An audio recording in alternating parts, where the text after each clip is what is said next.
I'm Tony Player. I work for Anaplan.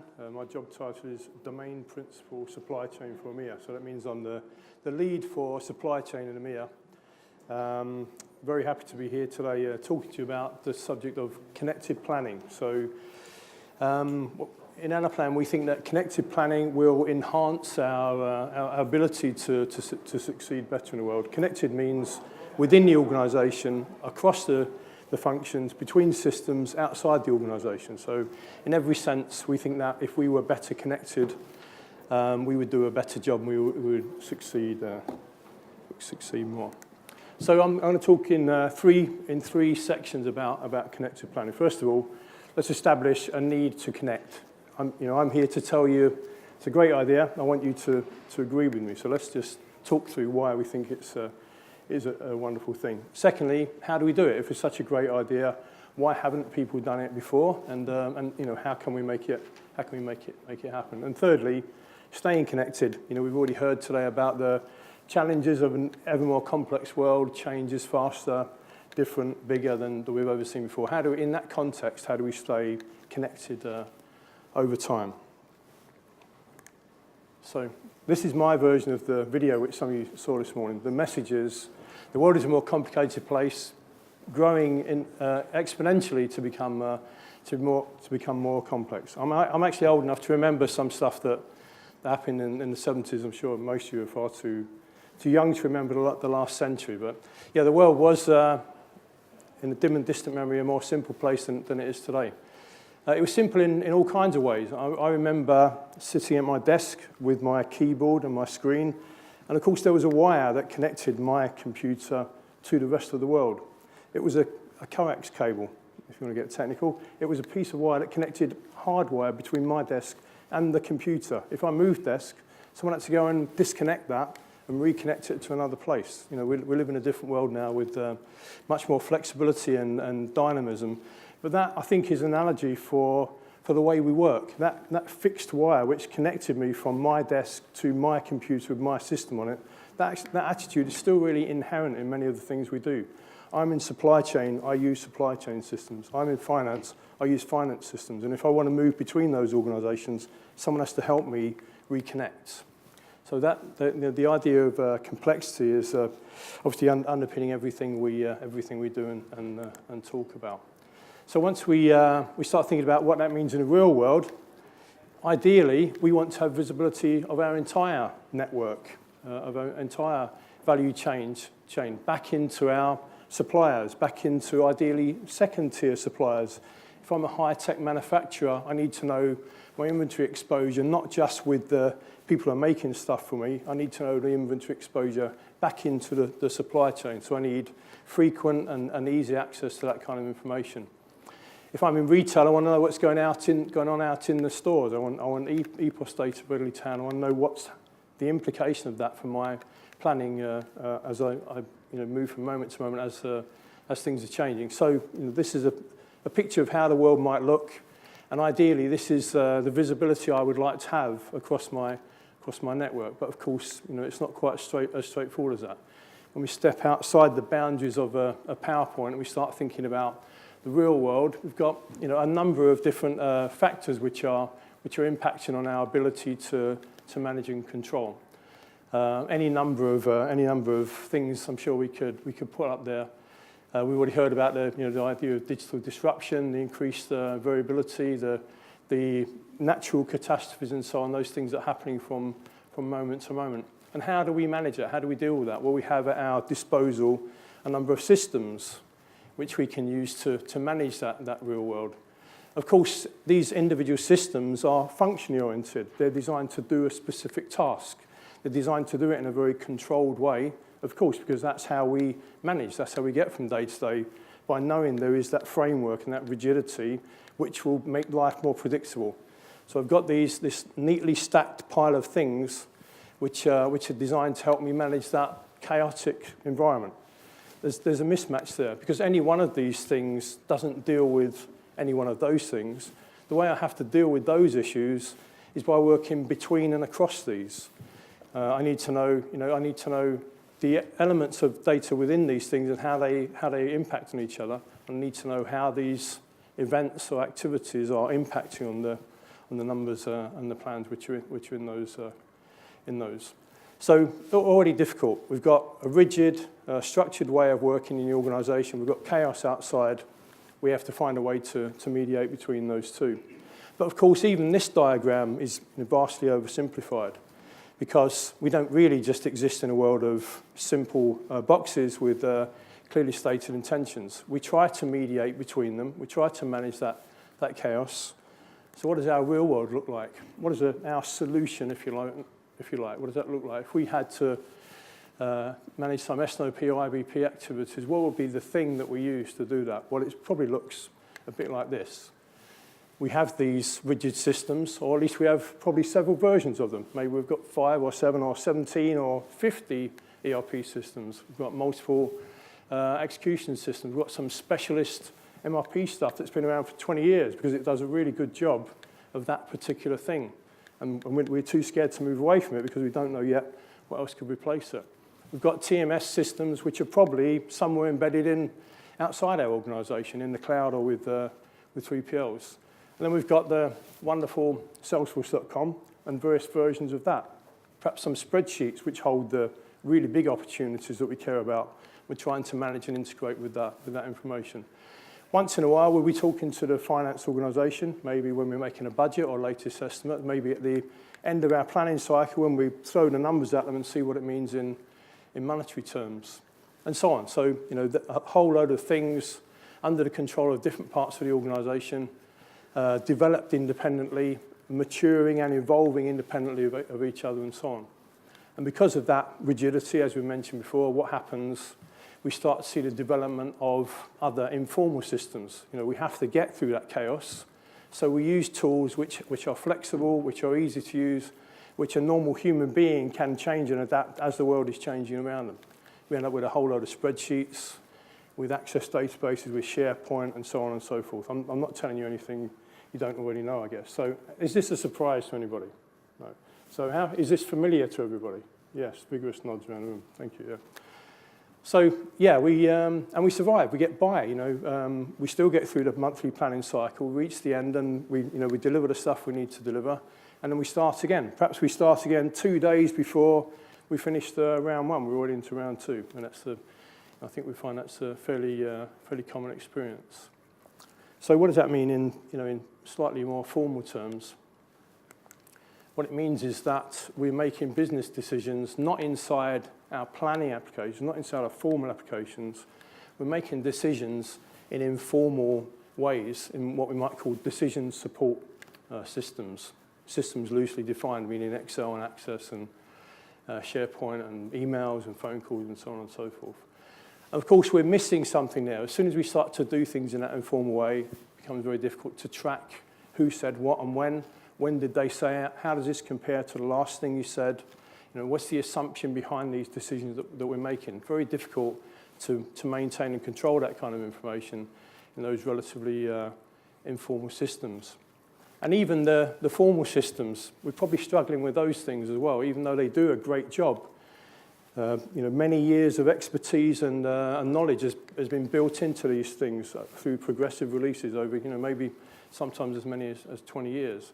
But because they are so complex, because they have been developed over such a long period of time, very difficult to really know what's going on in there. I was talking to a customer recently explaining that their legacy planning system, which shall remain nameless, but it is on the screen now, they run it last month 127 times to try to get a decent result. We tune some parameters, we turn some dials, we put a lever, we run it again, not quite what we wanted, we'll do that again. Because it's old, because it's been around for a while, because the guy who built it or the lady who built it 10 years ago, he's no longer with us, we don't really know what's happening in that thing. Another example, we run the model and then we call the customer to tell them the order's going to be late. Why is the order going to be late? I don't know, but that's what it says. So I'm going to get on the phone and pass that information on because I don't have visibility or understanding of what's going on in there. So what does that mean? We do even more in the Excel spreadsheets. We take the data out, try to do some analysis, turn it in different directions to try to understand what's really going on. So again, I guess that's not really news to you, is it? That's maybe some reassurance that everyone's doing that kind of stuff. But yeah, everyone's doing that kind of stuff. Okay, so what can we do about it? What does that mean to us? It means that even within a year of going live with that fantastic new system that you spent 6 months evaluating and specifying and paying good money for, within a year of doing that, you can guarantee that, in this case, 70% of the time, people will be using spreadsheets again. They'll migrate out of that fantastic system. After the big party, when we went live, it was great, but it doesn't quite do what I want. The world is changing. The issue is that the innovation cycle that you're going through is faster than the implementation cycle for these kind of systems. So it's very, very difficult to keep up. So probably not great news. Spurious number, I guess. I mean, this is based on some research, but a large number of spreadsheets contain errors, either of calculation or linking to other data at a fixed point in time. And then it's not just the fact that it contains error, but what's that costing us? That's costing us bad decisions. It's also costing a whole lot of time and effort to try to find and fix the errors. And every time the world changes, I have to go and fix the spreadsheet. A lot of time and energy going into that as well.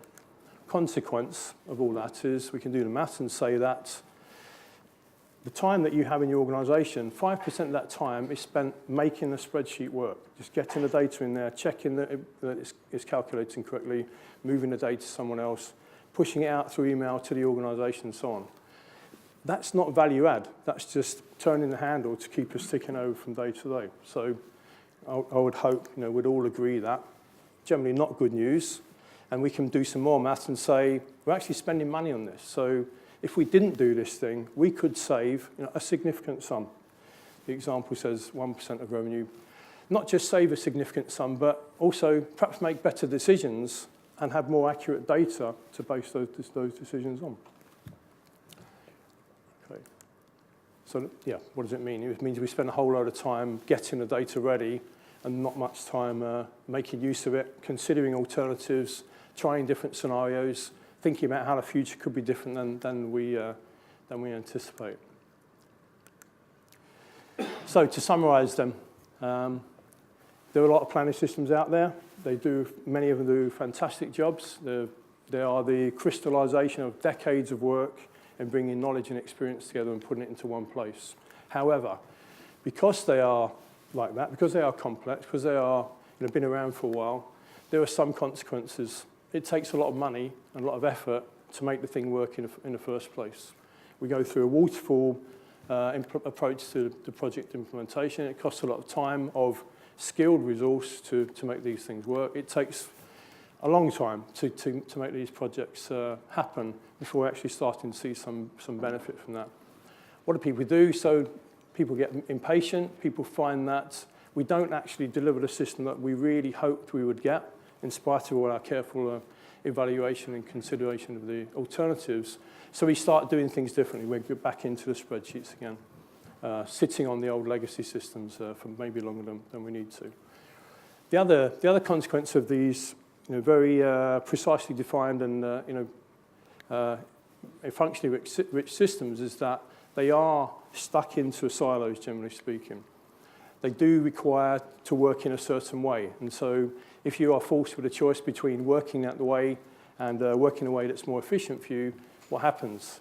You tend to get in a situation where processes are not standardized, so that people can work in silos, can work differently across the organization.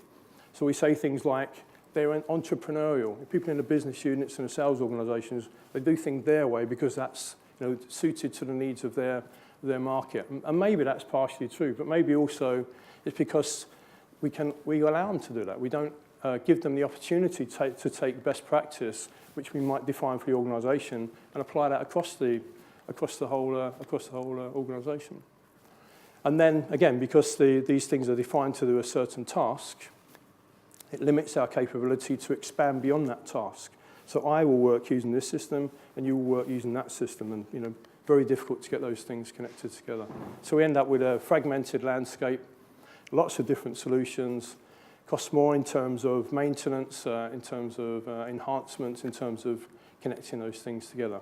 So this is my summary to suggest that it would be better if those things weren't true. It would be better if it was possible to connect between these solutions or connect between these processes and have people work in a more joined up way. So if we agree that we should be connected, how are we going to go about that? Because if it's such a good idea, then why aren't we already doing it?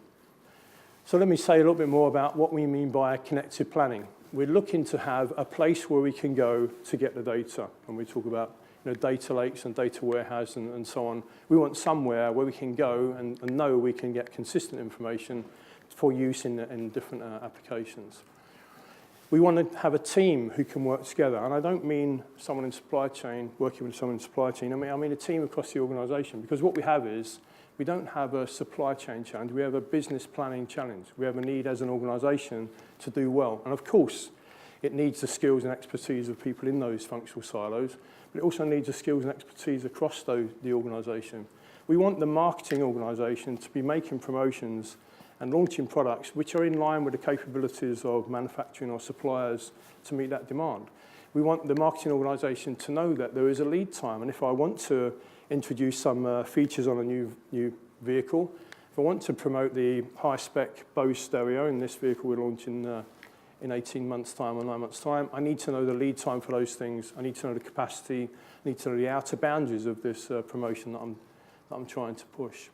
So it's about working across and between the organisation.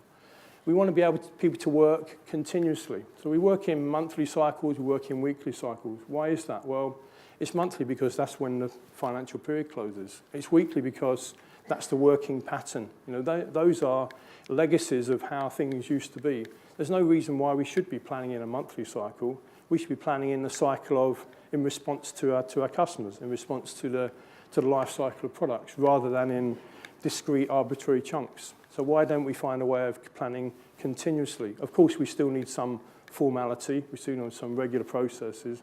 We also need the capability to step outside those in response to events. And we don't just need continuous in the way I've described it in terms of running the cycle when we need to. We need continuous planning in terms of responding continuously to the way the world is changing. I'm an automotive OEM. I sell cars, I make cars, but actually my world is changing. I'm going to be a provider of transportation services in line with a number of partners, whether that be Uber or Hertz or some other organisation or an insurance company. So I'm not just in the business of making and selling cars. I'm in the business of providing transportation. I'm going to move from a case where I own thousands of cars, which are my company cars, to the case where I own millions of cars. How on earth is that going to work? How on earth am I going to be able to plan and respond to that new situation? So we need ways of having our planning process evolve easily in response to the way the world is changing. So it sounds like a big job. It's a massive exercise to do all that stuff. Of course it is. So how can we proceed in an efficient way and be successful? Our suggestion is that we start small and we grow fast. So we don't start with an S&OP project. We start with a piece of demand planning. We start with a piece of trade promotion management. And once we've done that and delivered some value, then we expand beyond that organically across the organisation, outside the organisation. So it's very much the case in our experience that we give value quickly, we demonstrate a return on investment, and we expand progressively. When I say we, I mean the organisation. I mean the people who are actually using this solution. So why, if it's such a good idea, why is it that it's not been done before? Well, these are the kind of challenges that people face, the barriers that are there, which prevent me from easily doing these things. And we've touched on many of them already. We work in silos. There is no easy way to get visibility across the organisation. We have these legacy kingdoms who are responsible for, and quite rightly, devote their attention to protecting and enhancing their data. Of course, that immediately imposes a barrier between parts of the organisation. The data is not easily available, and once it's in those silos, it becomes inconsistent. It allows different levels of quality to be applied. We've got a lead time. The lead time is there because it was defined at the time of the budget. It helps us to make sense of financial numbers. But that lead time doesn't really gel with the reality. When I'm seeing performance from suppliers and I'm seeing the actual lead time which they can give to me, how much effort is for me to take that information and use that instead of that standard lead time which was agreed 6-7 months ago. Flexibility. So this is key, of course, in a changing world and in an increasingly changing world. How do we allow flexibility within our solutions to accommodate that? Very difficult with those legacy systems, with those complex systems, to change things quickly. It's manually intensive. It takes time for people to talk to each other, to share spreadsheets and so on. We've got tools which are separate from each other, difficult to line them up. And then we need some kind of a workflow. If we are going to work across the organisation, even more important that everybody knows what everyone else is doing, that we can orchestrate that, we can march in step with each other or be aware of what other people are doing, where they're up to. And of course, in those different teams, there will be different levels of detail, different horizons, different frequency of planning. So all the more reason for us to have a way of working across those with a consistent workflow. So that's why it's so hard. So I have to mention Anaplan. I work for Anaplan, of course, and we're out there today. So if you're interested in some of the stuff, please come and talk to us. This is drawing a comparison between the legacy, traditional package planning solutions and the Anaplan approach. So I'm not going to read through all that stuff, which I've already hammered enough, I think. What's Anaplan got to offer? So it's a industrial strength planning solutions. We can provide the automated recommendations. We can automate the process using different statistical techniques, using optimization, moving into machine learning and artificial intelligence now. But we can also do that in cloud, in memory, in real time. So we're talking about extremely fast response to changes in the plan. The user interface, very intuitive, spreadsheet-like experience as you would expect in any planning tool, I guess. But the key difference is the immediacy, the ability to quickly make a change, see the impact of that change, and the immediacy also in terms of the flexibility of the solution, the ability to quickly refine and change the model and see the impact of that.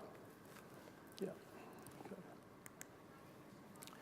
Some benefits I think you've already hinted at. If we can get it right, what does it mean? It means that we can have a single version of truth, and we've all heard about the single version of truth for decades, I guess, but it's very difficult to have a single version of truth if the numbers are living in different places. We've got the ability to collaborate within the organisation, outside the organisation, quickly and easily change, reconcile, see the impact of those changes, moving across multiple data sources in real time. And eventually get rid of those informal solutions. And I'm talking not just about within the supply chain, I'm talking about across the functional areas of the business. So conscious of the time here. So some examples from customers. So some obvious things about speed and efficiency, very quickly reducing the time it takes to run a planning cycle. About agility, about reducing the amount of resources which are required, about responding to a changing world, and about giving visibility, revealing the problem, revealing the value that's there for us to take. So this is what we're hoping for, is that we can get rid of that mediation layer in informal systems, and we can replace that with a structured approach, with a solution which allows us to do those things quickly and easily. And which can also sit in there and supplement or supplant those traditional planning systems. And turn the triangle upside down. So spend less time turning the handle, and more time understanding what's going on, trying alternative scenarios, considering what how different the world might be than the baseline plan that we've got. I already mentioned the need to move step by step. So our mantra is we do the connected planning in pieces, in use cases, and move that forward organically and efficiently over time. We can confidently say that because the system being as flexible as it is means that we don't have to gather the world together in a room and run our blueprint phase for 9 months and try to guess how things will look in 2 years' time and design for that. The system is flexible and adaptable enough that we can start small and we can change. We can modify and develop that as we move ahead. So here's an example from a customer where you see here this is a retail example. The blobs in purple are in Anaplan. There's still some stuff going on in other systems, of course, PLM system, there's master data coming from ERP. But each of these individual use cases was developed separately and was, over time, evolved to form a network of connected planning across the organisation. So the general message is we can start small, we can do individual things, we can gradually replace the informal or legacy systems which are in place there. To do this, we have to go quickly. We have to be able to work in a truly agile way, to deliver within the team, to deliver in the project room the solution as we move along. Allow us to take iterative approach. Allow us to make mistakes and learn from those mistakes, and quickly move on into